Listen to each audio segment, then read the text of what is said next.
Okay, I'm Julie Peterson, and I'm Brian Valentine's grandmother. His parents turned his educational needs over to me in the 7th grade, and he went to AZVA online school where he graduated this last spring. Brian was a meth baby, and he was adopted when he was 12 months old. Therefore, he has certain special needs that he has had to work really, really hard through and has done exceptionally well in school. He does have, he does need assistance in some of the things that he has to do. His parents are not able to afford him to go to college. Therefore, when we found out about College Bound, it was just like a miracle. It was dropped in our lap. I was aware of the Pell Grant, but that was from my kids going to college 40 years ago, and that's about all I was aware of. So we were going to have to send him to community college in order to get his 2-year undergraduate work. So when we had to apply for all these loans that College Bound informed us of, it was a really hard thing for me to do because I had to be his parents, and with their permission I did all the work. I signed all their forms, I had all their emails and all their usernames, but it just got really, really confusing for me. So it was difficult from that standpoint. Filling out the forms, etc. was easy, but trying to remember where everything went was extremely hard. College Bound was able to help me at the final step, and we finally got everything put in, and ASU was able to get all of his grant money put in one spot. So we're thrilled, and Brian is really excited to go to ASU, and he got allowed to be in the engineering program. So he went to EVIT, and he got 4 or 5 of his certificates through that school, so he's really, really excited. And Brian, what's your grade point average that you know of right now? 3.8. Say it. Yeah, great. 3.8. And then what made you join College Bound? The benefits. They were good. They helped me go to college. Mm-hmm. And so what were your plans before you knew about College Bound? What were you thinking? Well, I always knew I wanted to go to college, but it's just a matter of when exactly. What are you gonna study there, and why? I'm gonna study engineering because I heard about it from other people, and I've taken classes, and it's fun, and it's a good job, and it pays well. Great. So how did it go for you, this process of getting to college? What was your overall, how would you describe the process of going to ASU, the application process? How would you describe that? A hassle. They say that the tassel is worth the hassle, just so you know. I often told Brian, I said, Brian, this isn't worth it. I just can't keep doing this. So on a scale of 1 to 10, how challenging is it to go through the application and admissions process? I'd probably say like a 6.5. Okay. And you? I get about a 10, but it's definitely worth it. That's great. Okay. So, Brian, what did you see as the challenges of figuring out college? What did you see as it? Getting all the information and applications and submissions organized. Mm-hmm. It was nice of EVIT to allow us to work together because they don't otherwise have college advising at that school, and you would have to rely on your home school. Tell me about AZVA. What kind of school is that? It's just like an online charter school, but they still have they can have an in-person graduation also. And is there college advising that you know of? No, they had no advice for us at all. So why did you pick that school, may I ask? I didn't. Well, in general, why was that the school of choice? Let's put it that way then. Why AZVA instead of Queen Creek High School or whatever traditional high school? Well, I didn't really get a choice in starting online school, but when I was like a freshman in high school, I kind of wanted to be able to go to public school again, but then I figured out that it wouldn't be very, very good for me to do that. Why?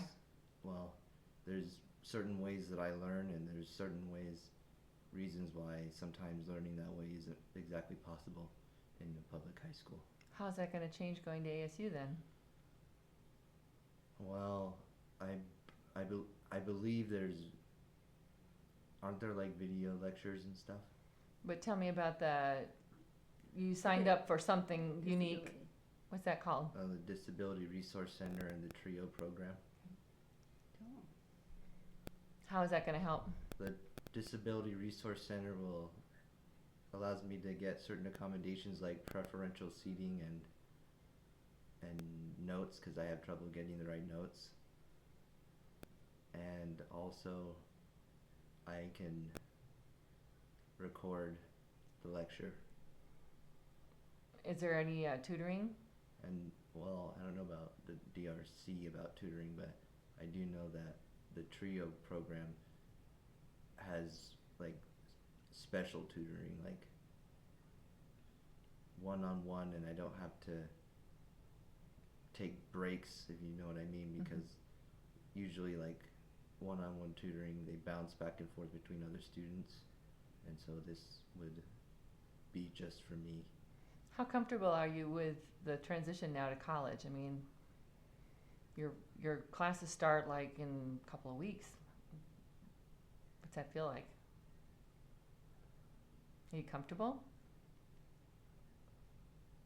Probably a little bit comfortable. Any I other? just don't exactly have a very good idea of what it's really going to be like. So. And just for my information, do you have a car? How are you going to Yeah. get to? Oh, you do? We had to get a car for him, yes. I Okay. had to put a new engine in it. Took like 2 weekends. Nicely done, Grandma. Yeah.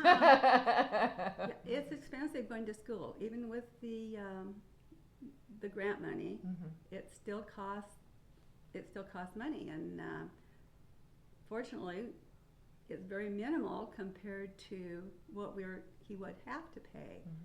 Now, the TRIO program, you have to meet certain requirements. One is you have to be low income, you have to be a first year student of a college in your family, and the third is you have to have a disability that you can show.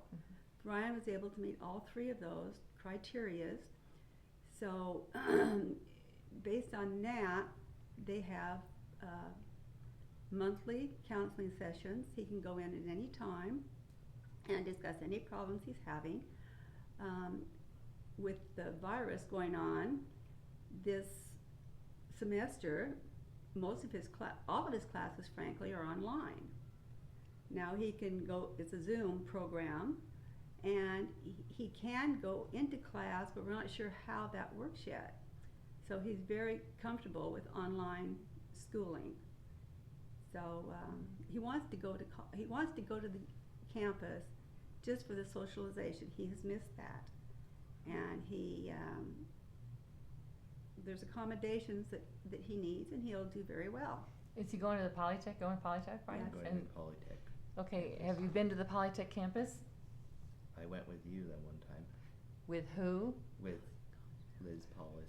No, with No. College Bound. College Bound. Okay, start over and no, say you're that. fine. So, was that the only time you went to the Polytech campus?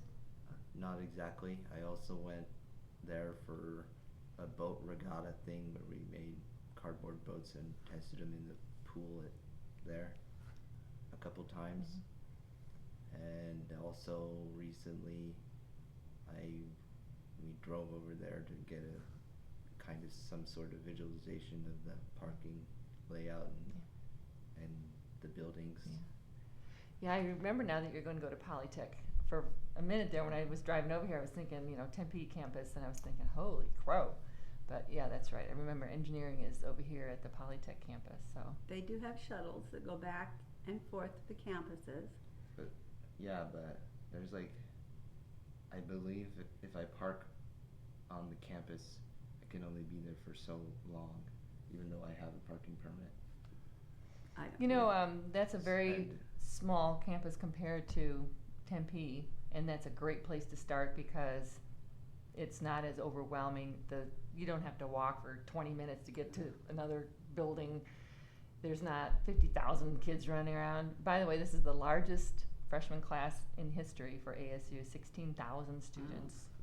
That's as much as a lot of colleges, period. Yeah, that's a lot of kids that are freshmen trying to navigate. And so being at that Polytech campus, I think, is going to really work well in your favor.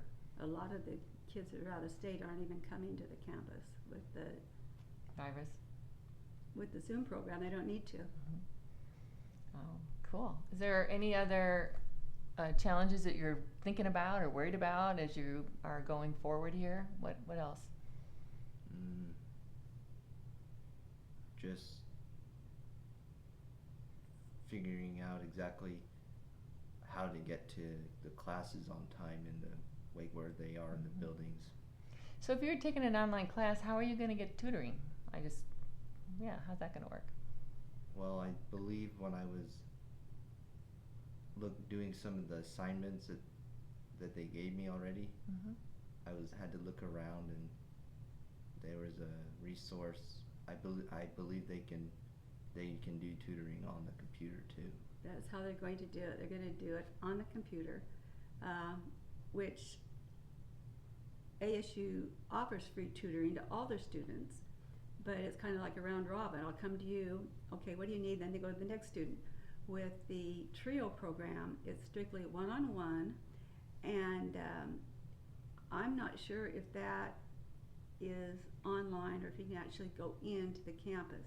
So far, everything's been online. We haven't had any personal. So when I did look at ASU's portal and some of the classes, it indicated that classes were going to start on the 20th and the campus is open. They may have, they're using this term sync. And what that means is you don't have to be in the classroom. The professor's in the classroom.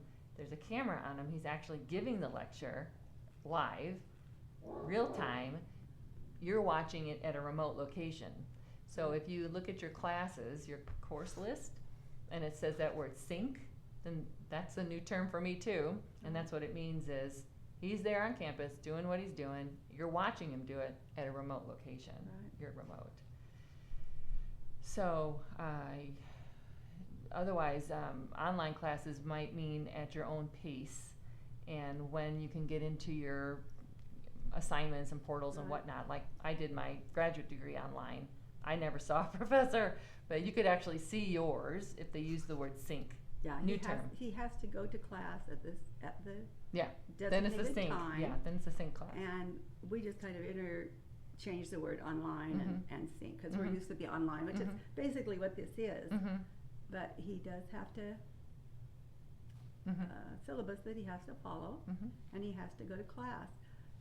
They're not quite sure how they're going to coordinate everything. We just talked about it, 2 days ago, I think, Brian, and they're still trying to figure out who's going to go to class, who can stay home. If you want to go to class, text your teacher. So it's a little bit frustrating right now because we don't quite know. A lot of technology what's going on. changes, trying to get it together. So let's see, what questions I had for you guys. I just lost my train of thought when you started down that road. Is there anything in particular you wanted to share about working with College Bound, or to give advice to the next group, or to make a recommendation or anything like that? So I thought as a freshman, all students had to do some community service. That's what I'm recalling. I don't know for sure, but I've been contacted before. So I just want you to know that ASU is offering students from College Bound to join their Sparks team. It's a 1-hour training. Just hold on.